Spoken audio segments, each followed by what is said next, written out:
Open borders, shameful abandonment, disregard for human life, the prospect of more mandates and lockdowns, and the list goes on. Now more than ever, we need to stick together. Voting alone is not enough. We must use our dollars to support like-minded companies that fight for our rights and beliefs.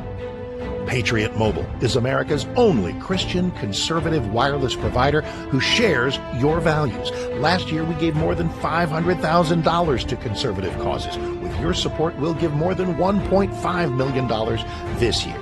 It's time to band together and support companies that truly love America and fight for our freedoms.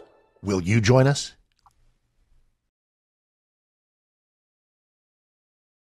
This is Kentucky's Voice Radio, covering the latest state and local issues with Tom Fallbush, Bob Scott, and Jim Waters.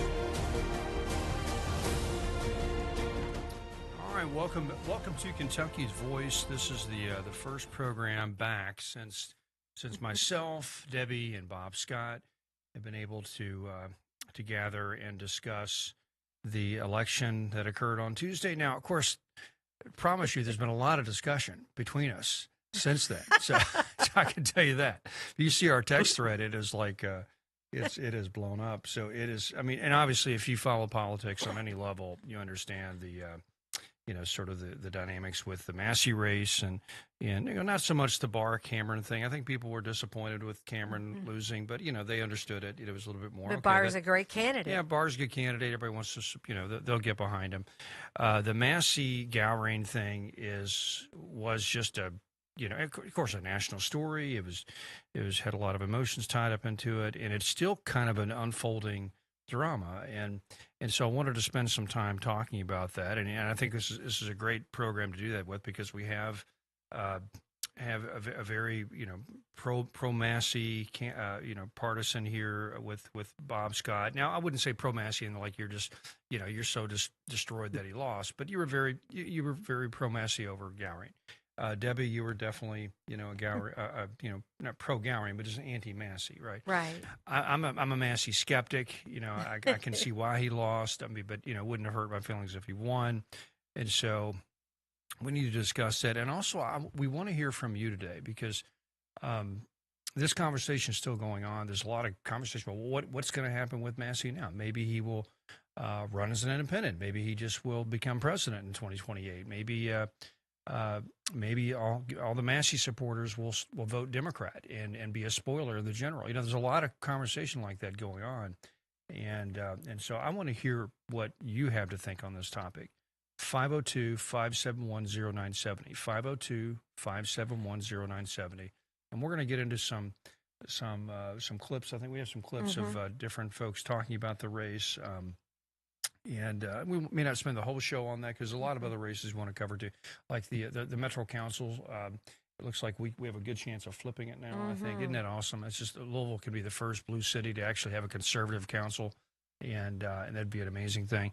So, and also as an election officer, I'd like to hear what the people thought about the process when they came in the first election after Bobby Holtzclaw's passing, because I had a lot of people have a lot of questions on the nonpartisan races, not understanding the whole process. One lady even voted, left, went halfway home, and came back because she was so frustrated.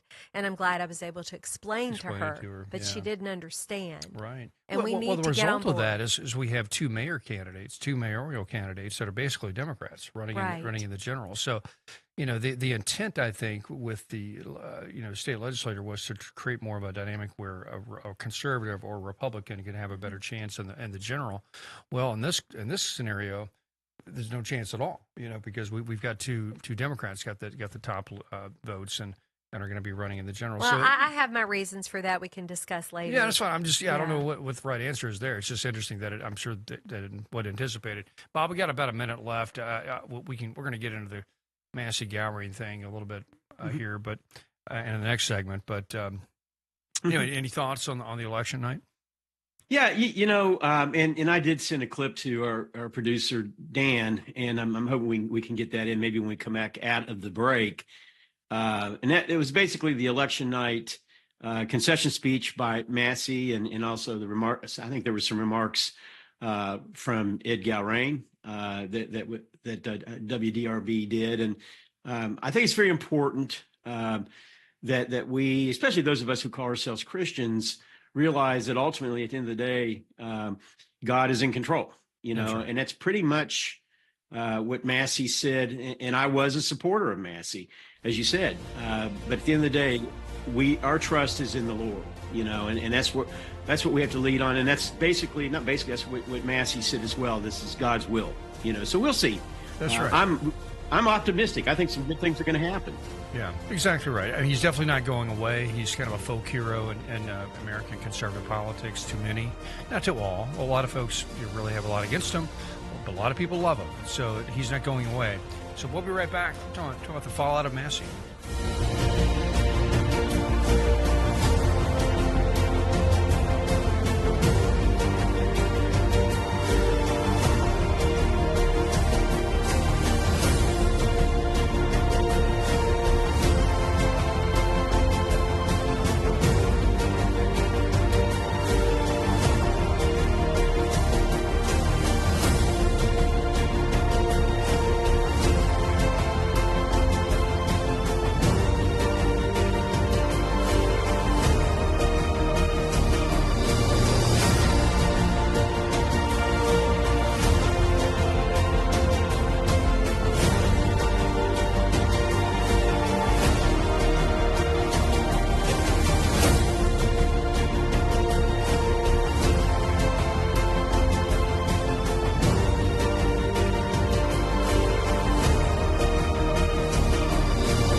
Back to Kentucky's Voice Radio, online at kyvoice.org.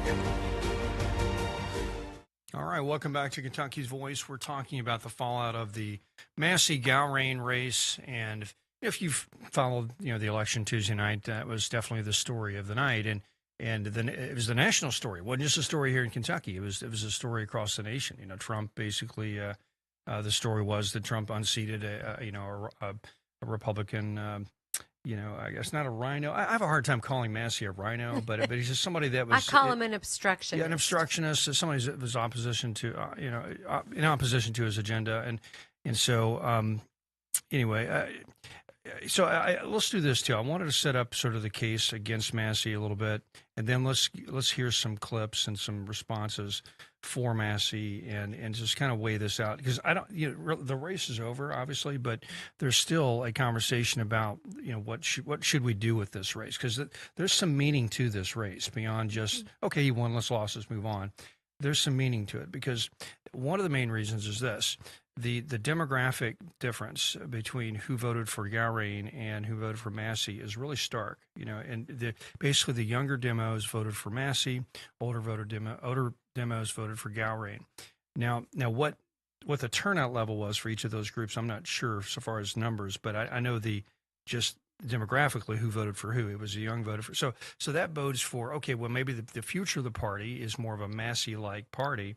So if that's his message, that's the message he got from that. He's going to lean into this, and he's going to be around to try to take the party in that direction. Mm-hmm. And so, but as far as the here and now, what I'm concerned with is the president's agenda, and that's why I forget all the noise and the millions of dollars that were spent when the Secretary of War came in on Monday and what he had to say. Well, he was speaking with the president. Here's what he had to say. And that's what I want to, are you going to show President that Trump does not need more people in Washington who are trying to make a point, especially from his own party. He needs people willing to help him win, to vote with him when it matters the most. And too often, Thomas Massey has acted like his job is to stand apart from the movement that President Trump leads instead of strengthening it. Defense Secretary Pete Hegseth So there we go. It's a longer clip than that, but it's a he came in the night before the election, and really gave a really what's the word, he really went after Massey, and so did J.D. Vance. And there's some clips I'll play later of J.D. Vance, but right. But he represented the president's viewpoint, because he also said, he did a great analogy about war fighting, about war fighters. And he said Massey's instinct He said he said he was willing to vote with Democrats when conservatives are fighting the most radical left in American history. Too often, Massey's instinct is to throw an elbow at fellow Republicans instead of the people who are destroying our country, who want to destroy our country. And there's only one man standing in the way, and it's our president. And he said the president needs reinforcements. That's what war fighters do. We have to stand behind leaders who have their back. War fighters understand the mission, they understand teamwork, they understand loyalty, and they understand in the middle of a fight, you don't weaken your side, especially what he called the most critical time in American history on the fighting the left. Right. That's what he said. The Secretary of War said. Yeah, and I've been trying to, I couldn't express it, but that's why I believe he lost. And I'll say one more thing, and I'm going to take it back to Bob. So I want to hear his response to this. But I found a list of things that he voted against, and I just wanted to kind of read through it, and also just put it out there that Massey voted with the Democrats 1 out of every 4 times. Right. 1 out of every 4 times. So he voted against the wall. He voted against ICE funding. He voted against E-Verify. He voted against he voted to increase taxes on Americans by 3%. He voted to cut the standard deduction in half. He voted against tax on tips. He voted against defunding Planned Parenthood. He voted to mandate warrants for deportations to effectively neuter ICE. He voted against the wall and ICE funding again. He voted against illegal immigration and further displacement of American workers. Voted against censoring radical left Democrats like Omar Tlaib and Stacey Plaskett. And it goes on. So he was basically an obstructionist for a lot of issues. Now, he had principal reasons in his mind of why he did these things. And Bob, I'm going to let you speak to those I think the principal reasons were primarily, and he's been steady on this down through his history as a United States congressman. It was going to lead towards funding or increasing the federal deficit, which he has been a hawk on it. Now, has some of the votes that he's made, have I disagreed with it? I absolutely have. I'm not a complete Massey apologist, but I know at heart, he is pure of heart. And, and getting back to the conversation about, Pete Hegseth going into the district, a lot are saying that's a violation of the Hatch Act. Now you may ask, what's the Hatch Act? Well, it's a violation. It occurs when a federal, DC or certain state and local employees engage in prohibited political activity while on duty in a federal facility or using government resources. The law prevents civil servants from using their official authority to influence elections. And again, I'm a huge supporter of the Secretary of War. I have absolutely no bone to pick with him. So I'm just saying that for people this on the outside looking in are wondering if that was an appropriate thing to do right now to try to help force a win for Gowrain. May I jump in? His very first sentence, Bob, when he spoke in the start of his speech, he said, "I am here on my own." He made it very clear. So he may have paid his own way to come here. He paid all the expenses and everything. I don't know, but I would assume that under this presidency, and as much as he's been attacked for 10 years, I think they probably checked off that box. He was definitely aware of the issue. That's why he made that statement. He made that statement. Does that still clear him? I don't know. I don't know the law around that. I don't. It may not, because you can't just step away from It's worth finding out. It's worth finding out. But for him to come out and it's the very first thing he said, I found that telling. Yeah. And the other thing that the very first sentence of his speech too was he talked about Ed, but one thing he said that really struck me, and I want Bob to answer to this. He said, "Now contrast that," he was describing Ed Gowrain, "with what we've gotten from Thomas Massie." He said, "At some point, being against everything becomes an excuse for accomplishing nothing. At some point, constant obstruction is not leadership. It's just commentary. It's obstruction." President Trump doesn't need more people in Washington who are trying to make a point, especially from his own party. He needs people willing to help him win, not to vote with him when it matters most. And too often, Massie has acted as though his job is to stand apart from the movement that President Trump leads instead of strengthening it when the president needs backup. He wants to debate the process when the movement needs unity, especially at the biggest moments. and, and the radical left history. We need to be able to fight the radical left. So what do you say to those thoughts? Well, a lot of it I agree with. There were times I was frustrated that he was voting no. You really did feel, I mean, being very candid, that he was, in fact, one of our folks from our text line, 502-571-0970, it kind of underscores that. It says maybe it was the voting history that beat Thomas. Like I said before, the quarterback needs to listen to the play the coach is sending in for the betterment of the team. He didn't listen to the people who voted him in. He didn't like Trump, and it was very obvious that there wasn't a lot of friendly feelings between the two of them. And they even said, "Right on, Sister Debbie." So you were preaching, to that particular part of the choir for certain. Mm-hmm. I just again, I think it's important, and none of us can deny a huge amount. I mean, millions upon millions of outside money came into this race to help flip it and make it happen. That's concerning to me.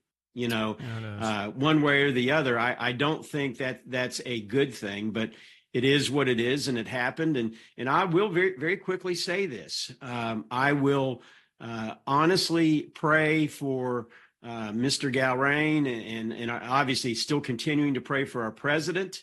And the Lord gave me last night a real peace about it. And I had a peace going into this election. I absolutely 100% did. And, Tom and I were talking before the show that all of those who are in authority ordained by God, we know, and I do want to play maybe in the next clip of the concession speech by both candidates, and listen closely, to what Congressman Massey had to say with regard to that. And so I'm good. We need to move forward as a country.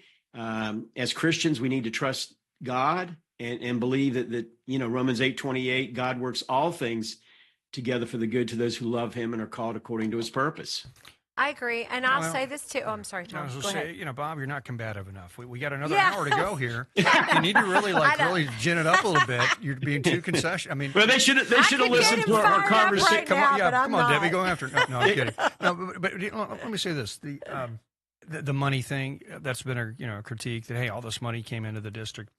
My pushback on that has always been, the voters still have the final say. I mean, you can look all the money that Trump had spent against him, with Hillary and all this. The voter, there's been plenty of campaigns where just tons of money been dumped into something, and the voters are still not convinced, and because they know the candidates. And I think for the fourth district, knew Thomas Massey. He wasn't somebody that was new on the block. Wasn't a surprise. It wasn't a surprise. They knew what they were getting. They watched his evolution. They watched what a hero he was to the conservative movement in the beginning. Was, and how he drifted and how he became a foil to the Trump administration. And that I feel. And why did that happen? It's because the Congress was so close. The votes were so close and so critical. That's right. But in fact, I got a great comment. I want to get on the other side of this break that came in from one of our viewers slash listeners. We want to hear your comment. The president needed him. And like Tom said, with Massey, bottom line, he didn't know when to read or how to read the room. There we go. So we want to hear your thoughts. 502-571-0970. What are your thoughts on this race? What happened? What's the future of Thomas Massey? Is Gowrain going to win the...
Now, back to Kentucky's Voice Radio, online at kyvoice.org. For the same reason I entered as a Navy SEAL officer in 1983, because I had the audacity to think I could make a difference, and I did. I will serve this district, my party, and my nation with that same audacity to make a difference. We won. We won because we started a movement. We showed people that if you're under 50, you want to save this country. But what happened today was God's will. Yeah. No, God's will. Okay, there we go. That was a nice. And we kind of nice cut thought. off what he said at the end, and it's very important. Was a part of God's plan. Yeah. He said that at the end. Right. And, He said and- it's God's will. God's will. Well, oh yeah. Well, essentially, yeah. It's That's it right. is. It- Well, and yeah. let's hope that's the case, because obviously he has a future. There is there's a segment of the conservative base that loves Massey and loves the principles that he were fighting for. Honestly, though, I have a hard time articulating what those are, because the past few years it's just been, I just want to stand up and vote against these bills and kind of rub Trump in the eye, and I don't know what the principles were necessarily. So I think his messaging is a bit off. And that's probably why he lost, because he's just all people hear is he's voting against that. He's voting against that. Well, maybe his Right. principle was because of deficits or no war or no foreign spending or whatever. But that didn't get across. And then to say, I want to we want to save this country. Then that's like listening. I told y'all. Gave my beauty pageant analogy yesterday. It's like a beauty pageant contestant saying, "I won world peace." Yeah. The president wants to save the country. And who's actually saving the country right now? And It's President Trump. Yeah, and he's been thwarted for 10 years. And when your own party, when guys like him just keep like shoving that elbow and will not acquiesce because of, quote, principle, we don't have time for that. Exactly And right. because you're giving the left fodder, you're giving them total fodder. And they loved Thomas Massey. We've now taken their movie star away for a while. Yeah. So, to me, the president does want to save the world, and he's almost died for our country at least 3 times that we know of. But Gowrain is not a great candidate, and I'm concerned He about the may- general. yeah. I'm concerned about the general because you've got a lot of disaffected Massey voters who may not show up. Mm-hmm. 2, could just even vote Democrat. And so we could end up with a Democrat district just because of just that fallout. And so, Bob, what do you think of the chances of that? Yeah, you're spot on. We know the demographics. I don't know if our director Dan has that. I had sent him some information earlier, but as far as what you said is spot on. Exit polls show clearly the boomers went completely for Gowrain, while the younger age folks, and when I say younger, I'm putting the 50-year-old range and below, and there they are, went heavily for Massey. I mean, just look at that. It's just and for those of you that are on radio and can't see those, but it's a very, very clear and concise difference, of age group. And I was hoping to get on one of our interns, and she's absolutely phenomenal and has great analysis. And she's one of those younger voters. And she said that a lot of people over on campus, she goes to U of L, have said because of this, they're gonna send a message back, and in the general election, they're gonna go vote probably for a Democrat. In the process. Well, that's foolishness, because that's foolishness. It's, I'm sorry, But- childishness is, It childishness may be and childish, foolishness. it may be foolishness, Debbie, but Well, let me tell that's you, why it's the that's job. real life. Those things do happen. They do and that is a happen. concern. But that's the Yeah. job of our party, and I hope they're listening. Those that are here in this local Louisville or our Kentucky Voice people, listen, because I hear you, Bob. You're right, but it is still foolishness. It's childish and foolish. Well, and and- these kids. and- Another thing, one more thing, they listen to TikTok. And, Massey going on the Tucker Carlson show, being anti-Israel. They're being lied to. Which I thought was a mistake, personally. Yeah, I they're thought being that lied was a to. mistake, They're you being know. lied to. But- So but- they've got to learn to but- discern. This is something that just came in again from one of our viewers. They said, and this is it. I mean, this really kind of I think sums up a lot of people's thoughts. I'm one of them. I could not believe the media did not bring out Gowrain's lack of any debate participation. True, that happened. He turned down, I think, at least 8 last time I was counting, 8 debate opportunities with Massey. And he turned us down. He turned us down, yes. right? Yes. He turned us down. Yeah. Yeah. How much of the Massey 30 million? And by the way, Debbie was reaching out. It wasn't me or Tom that was Right. reaching out. It was Debbie And I reaching out. tried to really them. hard. That's right. And Massey did show up, to his credit. He showed up. And he did. You know, we had him on. How much of the 30 million was attributed to his campaign, and how much was that from out of state? A former military officer should be able to answer questions in a cool manner. He said, they go on to say, I have never learned any, underline, of Gowrain positions or anything. I hope he does not turn out to be another Tom Tillis. And then they also said Massey for FDA commissioner. You know, I really don't see that happening, but I wouldn't object to that. But again, I think that's the sentiment that's out there is who is this empty suit called Ed Gowrain? Yeah. That's, Well, you know, what I does he stand see, for? I hear what you're saying, but when I listened, I really encourage people to go listen to Pete Hegseth's entire remarks. They're about 16 minutes long. And you'll find out a lot about Ed Gowrain, and that you'll find out about the mind of a military person, which, Bob, I know you are as well. You'll find out what warfighters think. And one thing he pointed out is that they don't care about the media. They don't care about what you think. They care about the mission. And his mission is he's going to serve the president's agenda, which America, by the way, I wanted to say at the end of the last segment, this is a national thing because, hey, Thomas, all of America, millions of us voted for Donald Trump, and not for you to be the little bug biter on the side, giving the man a hard time and giving the left food for fodder. Shame on you. That's why you lost. And hopefully you'll learn a lesson and you'll come back if you want to. Yeah, you're a great guy. You're smart. But I He'll hope, be back. I In hope some a mother, form, he what will I be want back. is other young, smart, amazing people to come up And we through the ranks. we have another comment that came in, and you'll probably like this comment, Debbie, but I don't know how many times we called Massey's office trying to get him to support President Trump's bills, and he refused to help the president achieve his goals for the American people. That's exactly what you were saying. Amen. You know, and you know, and again, that's the thing I love about our program. If people don't know, we had a barn burner. It's been great. Yeah. Debbie, Tom, and I.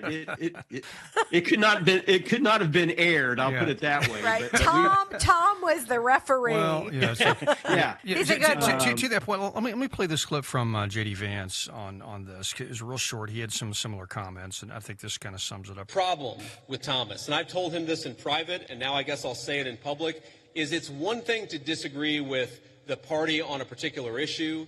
It's one thing to have your independent stand on a number of questions. And by the way, some of the stuff where Thomas Massey has been independent against the Republican Party, I've agreed with him with. Thomas and I worked together during 2023 where I was trying to stop the limitless flow of American money to Ukraine, and Thomas was one of the people I was working closest with it.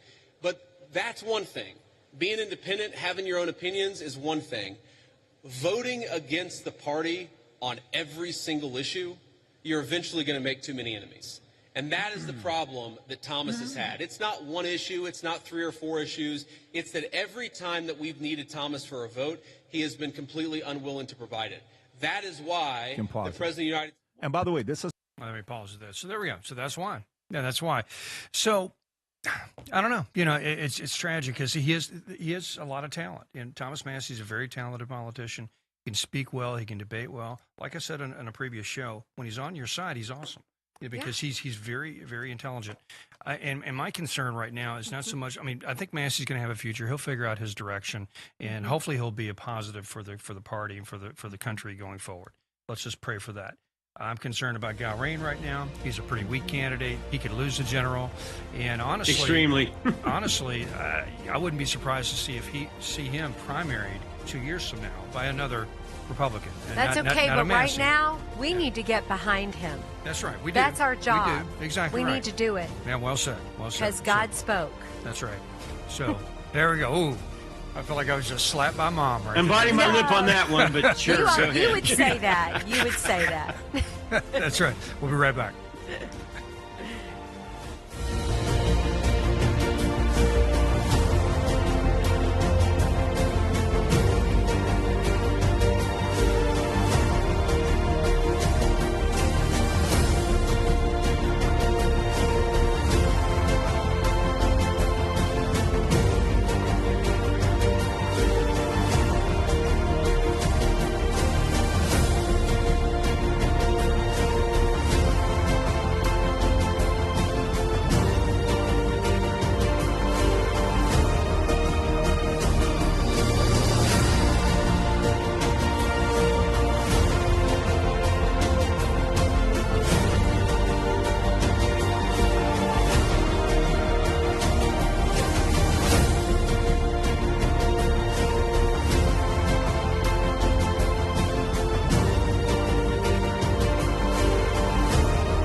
Back to Kentucky's Voice Radio, online at kyvoice.org.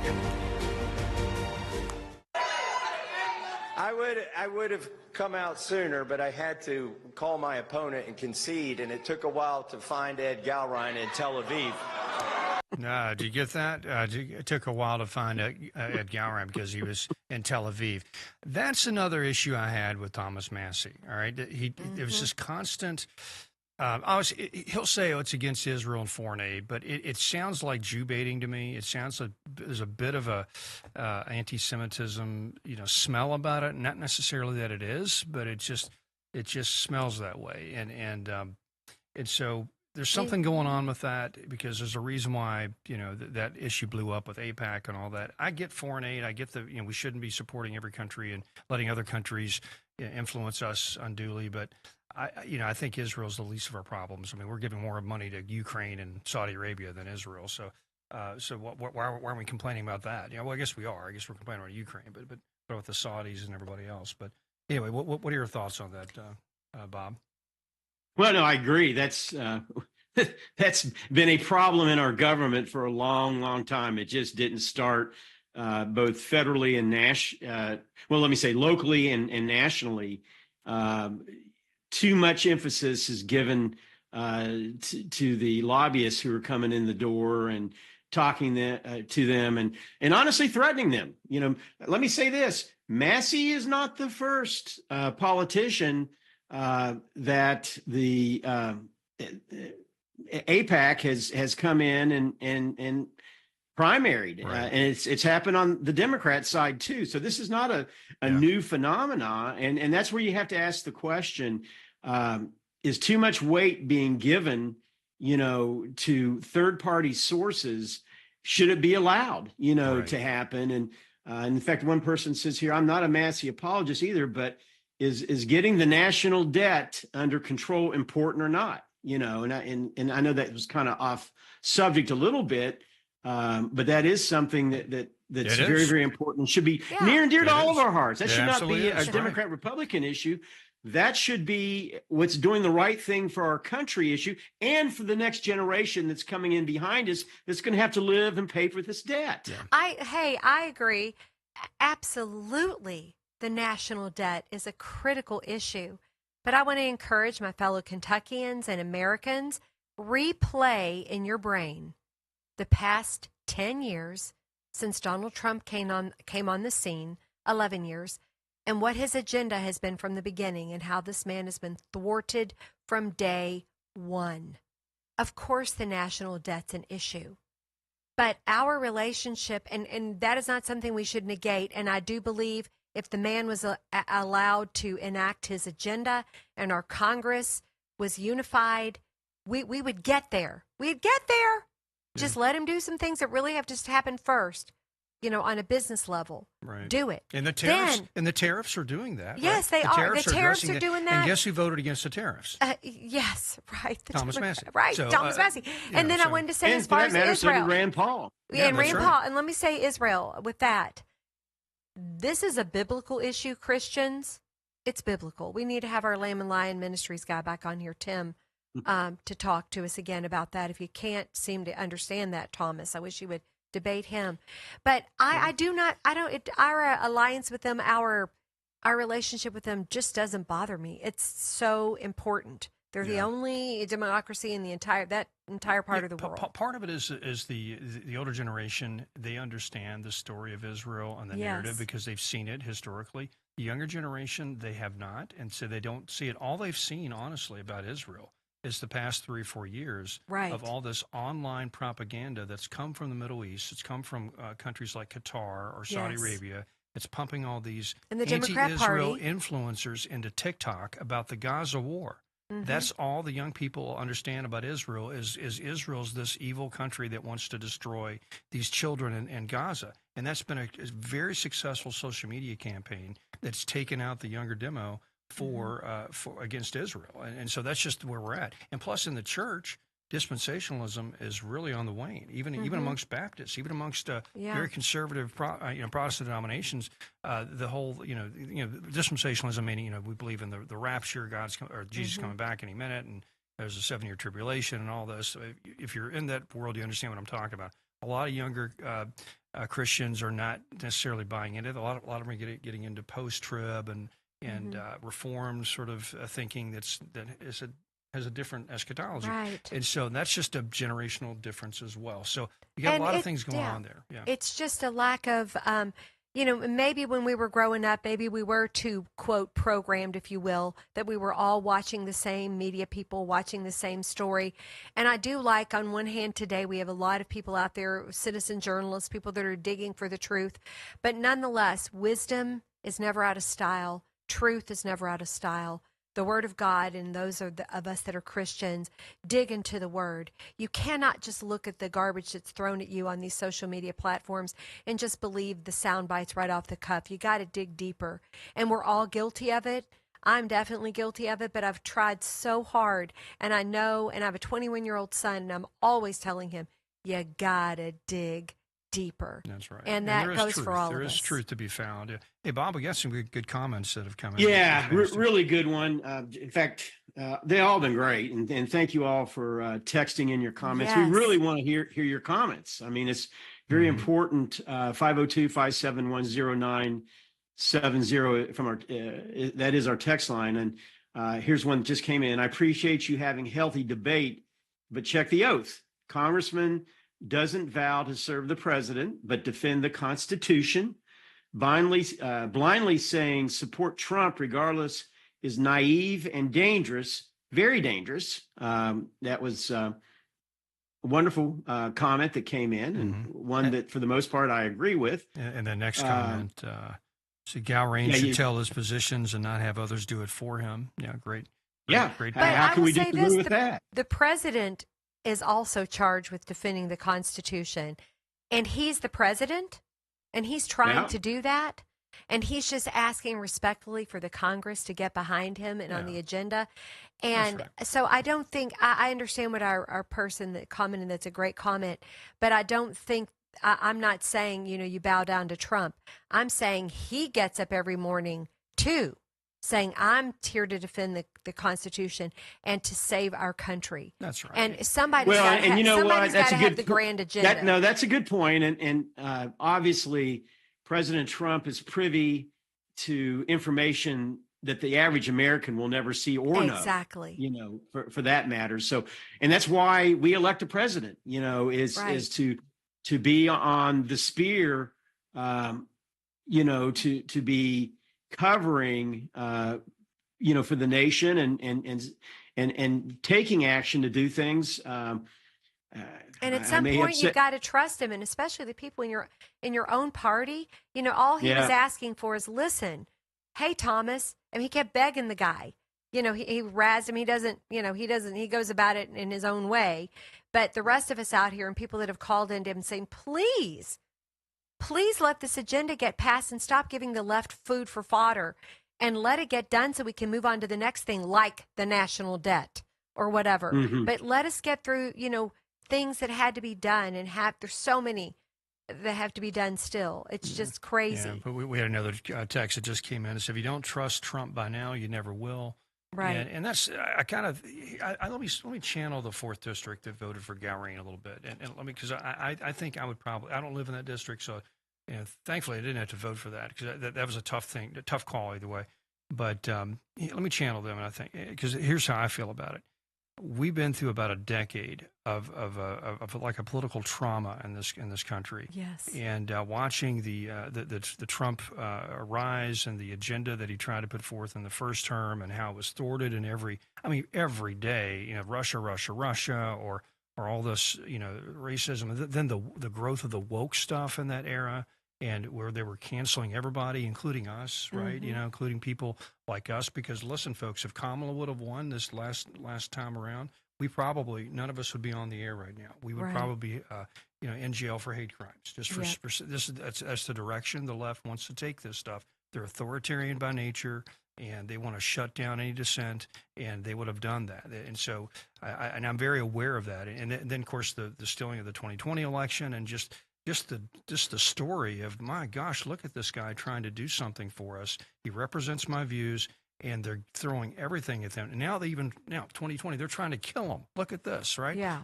He's built up so much goodwill with people that have seen him fight and try to fight for the country, and actually delivers. This is somebody that isn't just a politician that gets up there and just sits and rides the horse, and he actually gets there and says, okay, I said I was going to do this, I'm going to do it.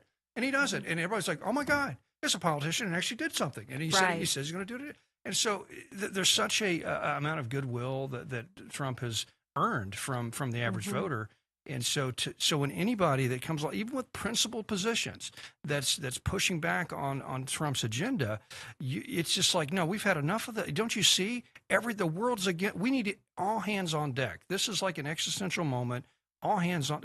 I use the term the Flight 93 election. That was an article written in 2016. Flight 93 was that flight during 9/11 that crashed in Pennsylvania. Yes. And basically everybody in the back of the plane said, we just heard 3 other planes were just driven into buildings and blown up. They're probably going to do that to our plane. Listen, we're going to die anyway, so let's all get together and at least just try to fight them. And just go and let's roll. We might go and let's roll, right? We might go down anyway, but it doesn't matter, because the country's going to go down. So that really Trump is Flight 93. Yes, you're right. And all he was trying to do to say to Thomas is, let's roll. Let's roll. Let's get this done. And we'll address your situations later that you're talking about.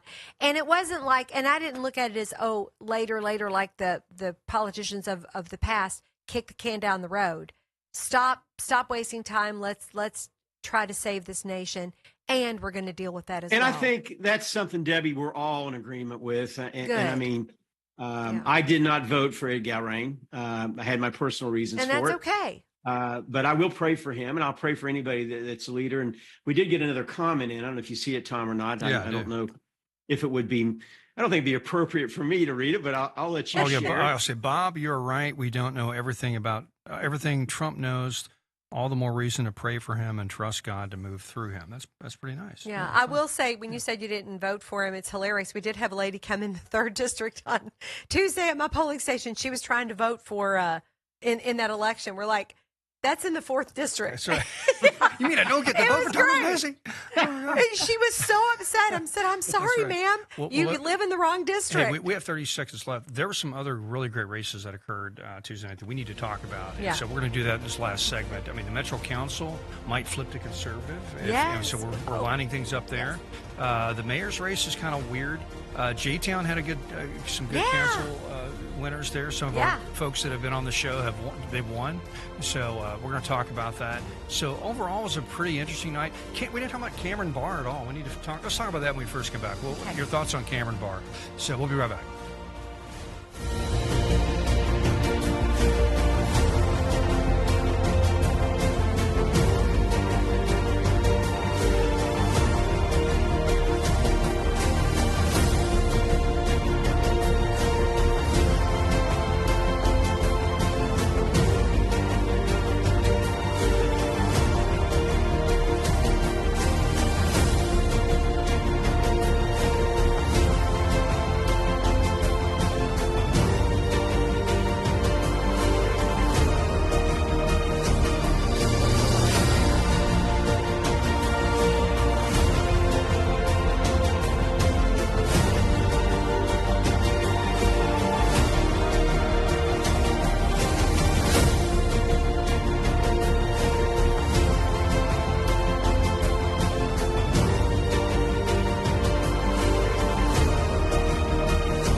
Back to Kentucky's Voice Radio, online at kyvoice.org.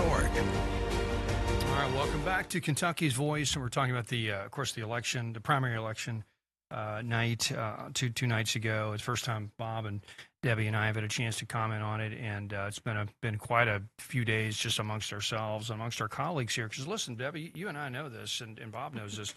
The majority of the hosts that host on Kentucky's Voice were very pro-Massey, right? So we did Bob Scott, very pro-Massey. Dr. Lance, of course, he came in yesterday and brought in all his friends that were pro-Massey and did a show about the, the post-mortem of that race. Of course, Andrew Cooper Ryder and so where did Jim stand on this one? I forget. I like to say the smart ones were pro-Massey. The smart but, ones. I don't want to. Even Jim Waters, I think, was a little bit pro-Massey as well. I think. There we go. Not a little bit. It was a whole just lot. me that was like a Massey skeptic, and you holding the line on Gowring. So it's been quite an interesting moment. So this is the first time that we've been together today to discuss this. You got to know when to hold them. Oh Lord! Yeah. Here we go. Here we go. Start singing. Here we go. Here we go. So anyway, but let's move on from the Massey race because I think we've unpacked that enough. So we've got another race that everybody agreed on. Literally everybody on the program wanted Cameron to win. That we were very Cameron partisan here, and we had Cameron on the show several times. Of course, we had Barr that was on the show. 100% across the board. Yeah, 100%. Yeah, I'll tell you and what. we had Barr on the show as well. And great Yes. man, and congratulations to him. But let's talk about the Cameron race real quick. What happened there? May I just say that as far as for Christian conservatives, the quintessential candidate, Mr. President, and anyone else in America was Daniel Cameron. Yeah. Quintessential. Perfect. The other guy is great. And as Republicans, at this point in history, we can be satisfied. But he better not let anything down with this crazy socialist woke guy that's going to be running against him. It's going to be another ridiculous race Booker. with millions poured into it. Yeah, Booker's So the I hope Kentucky Andy, Mondani. I would have loved to have seen, please forgive me, this is not racist. It would have been awesome to see two men of color, the two black men, go head to head, because I think that would have made a huge difference in that community. They'd finally see the difference between the conservative and liberal viewpoint instead of, being conditioned for decades to vote Democrat. That would have been interesting. So, but Bob, what happened in that race? What happened? Well, Why did he one lose? of our, and this is I think the center of it, it's always about Money. And one of our listeners just texted, and Cameron did not get out enough good ads on TV/the internet. Yeah. They also make a comment, Booker is a nutcase. Yeah. But, He's a but here's the deal. Cameron, I don't know specifically, but he was absolutely outspent. Well, he got cut off by the establishment, and this is playing the game of politics. He absolutely did, and then he had Debbie, the Trump endorsement for his opponent. Oh, I know, and it helped. That's why we have that graphic. It more than Mr. helped. That's what got him across the finish line. Right. So I think Barr's support of Trump. I think Barr was the surrogate for the Trump campaign. I think in Kentucky during the 2024 election. So I think he already had a lot of goodwill built up with the. And he's there, and he's in Washington. He's in D.C. And I get that side of the argument. I get it. We all get that. Yeah. And that's what I'm saying. Both of those guys were great, and Trump's endorsement certainly put the nail in the coffin for Daniel on this race, but he also loves Daniel. I know he does. But Daniel did stand up against Mitch McConnell, and our establishment within the state, they just cut him off. But I loved it because he just kept going forward, and he's a great guy, and I just trust God's plan for his life, and he's an outstanding young man. Outstanding. My concern about Barr is this.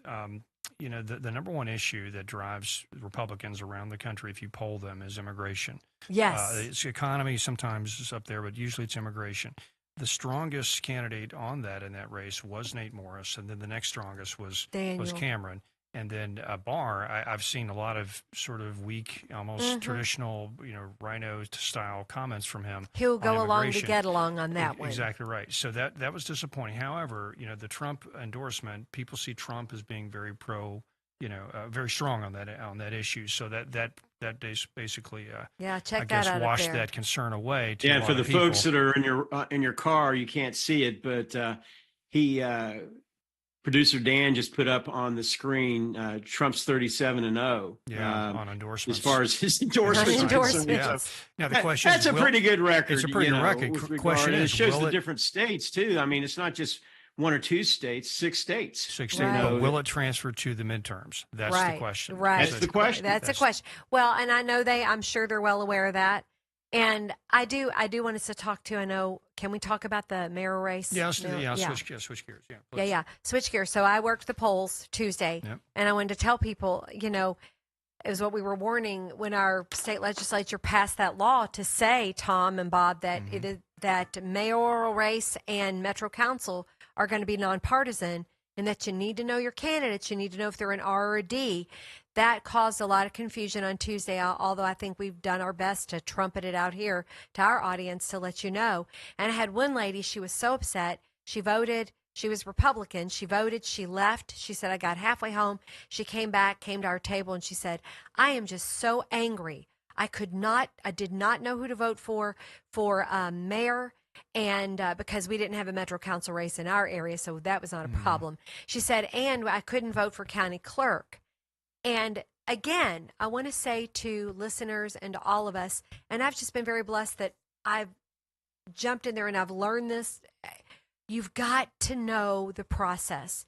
And like I told her, the reason you didn't get to vote for a county clerk is, number one, we didn't have a candidate, and it wasn't the Republican Party's fault. We searched and high and low for a candidate. So only David Yates was on the ballot, but he was on there with his opponent. If you've got an opponent in the primary, we have to put your name on there. But if David would have been running unopposed, he wouldn't have been on there either. But she was very upset, thinking they were just pushing Democrats. I'm like, no, you've got to understand the primary process. And I said, as far as the mayor is concerned, I want to let people know out there too that our Jefferson County Republican Party, our platform for this year was that since we begged everybody we could possibly beg, wonderful people in this community that we hoped would run for mayor, and they all said no, that our idea was, well, then we've got to flip the Metro Council. So we're focusing very hard on those races, Tom. That's right. Sure. Well, let's talk about who won. So you sent me an email. Let me pull that up in a second here. But, and also, we did have people, I'm going to say, we had mayoral candidates for the Republican Party, and I love them all. I met all but one of them, and nothing against them, but it's very difficult when you've never run for office and you step into a really big race that's going to cost you millions to get traction, to get known, and that was what was hard. None of them had big events. They didn't have commercials. They had nothing. So Greenberg was there. Frame this right. So we've got X amount of seats in the Metro Council. 26. 26. Well, how many are leaning left that are not necessarily Democrat because it's nonpartisan now, but are left-wing districts? Right now we have 11 Republicans, we have 12 Democrats, and 1 independent. So this year, if you live in one of the 5 districts that has people up for re-election, if you've got a Republican already holding the seat, hold it. We're trying to hold 5, and we're trying to gain 3. So we just advanced some great people Tuesday. Nancy Lynn Walters and Lonnie Joseph, and I forget the other name right now, but there's 3 people. And so those of you that live in the airport area, that live in the Anchorage area, and I forget the other, and you have that option in the fall, you got to know that those people are your Republicans. Vote, because if we flip that, we've got power. And for the first time, too, when we have the guys come in our monthly meetings, which all the public's invited, second Tuesday of the month, 6:30 p.m., Electron Drive, Jefferson County Republican Party, you can get the updates. They said the first time since the inception of our Metro Council, our Republicans hold several committee chairmanships, which is huge, which is why they say which is a miracle for a traditionally blue, deep blue city. Totally. And they're saying for the first time, the mayor is working with us. So people get angry when they say that, but we're supposed to work together. So they're working with the mayor, and the mayor's working with them. But if we flip 3 more seats, we really have a say. And then hopefully one of those guys from the Metro Council or women will run for mayor, because we've got 2 or 3 that are fantastic, like Piagentini. I'm trying to think, Kevin Kramer. There's some great people on our Metro Council, but they can't leave that seat until we feel like we can win the mayorship. Yeah, Mr. Producer, if you can pull this up on the screen, I've got this. Sorry to go so long. I just want them to understand I needed that long to get this pulled up. Yeah. And so here were the winners here. Let's see. There you go. Actually, I lost that. So Kevin ran unopposed. There we go. Okay. And so the Nancy 3 in Lynn red. Walters, she won, so she's a conservative. And so she can win District 17. So if you live in District 17, know that in the general, you got to get behind her. Remember, this is a nonpartisan race, so it's not going to have an R next to her name when you show up in the general election. But there will be another name up there with her. There will be another name, so you got to remember Nancy Lynn Walters, if you're in District 17. Lonnie Joseph, who's been on the program before.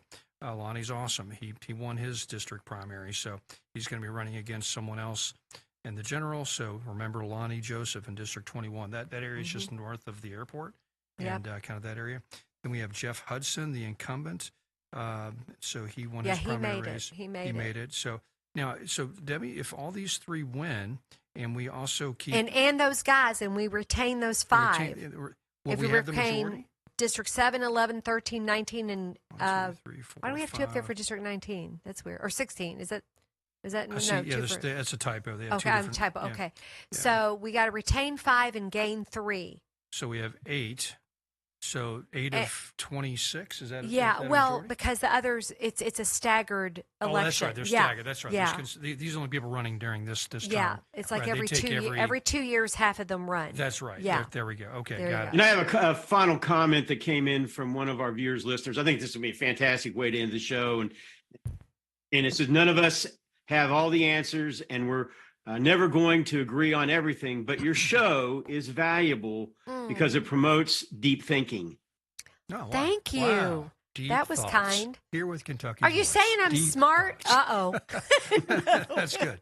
That's great. Well, thanks for that comment. That is awesome. And, well, listen, guys, this is a contentious race. There's a future for Massey. Massey's going to have a future. He's going to do something. People are lining up to push him into 2028. And Daniel's going to have a future. And Cameron will too. As well. I exactly agree. Right. Yeah, we have some. And good, he should have one. Yeah, Kentucky has some good talent. And Supreme Court. Supreme Court. Who knows? Yeah. So anyway, we just appreciate y'all's support and listening to the program and educating yourself on the races by listening to us. And so we're going to be back tomorrow. Listen, the general election is the big issue.